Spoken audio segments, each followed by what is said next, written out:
अगं ऐकतेस का आज ते आंब्याचा रस आणि धिरडे करते का? हा हो हो का? हे आपलं फ्रीज पहिल्यासारखं थंड होऊन झालं का? हे खोलून घेतला गॅस चेक करू का? हा तुझ्या घरच्यांनी यावेळेस आपल्या रसाई खायला बोलवलं नाही. हा आता छोटा जाऊ आला ना, आता मोठ्याची किंमत काय राहणार आहे? किती काळी पडली ही खिडकी? हा कधीला पुसतीस की नाही तू? काय करता का तुम्ही दिवसभर घरामध्ये? काम करायचं नाही पुरा घरात होय का?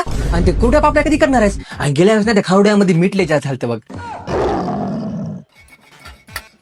ओ काय खटखट करत बसलात? काय काम पडणार आहे त्या स्टोचं? उग काहीतरी खटाटोप करत राहायचं. हा तुला आहे माहित जुन्यात ते सोनं राहते. हा पडते काहीतरी का? काय का? कॅलेंडर मध्ये कोणती तारीख बघायलीस? काही नाही, तुमच्या उन्हाळ्याच्या सुट्ट्या कधी संपणार आहे ते बघायले. घरात राहून नुसतं वैताग आणला बाय माणसानं.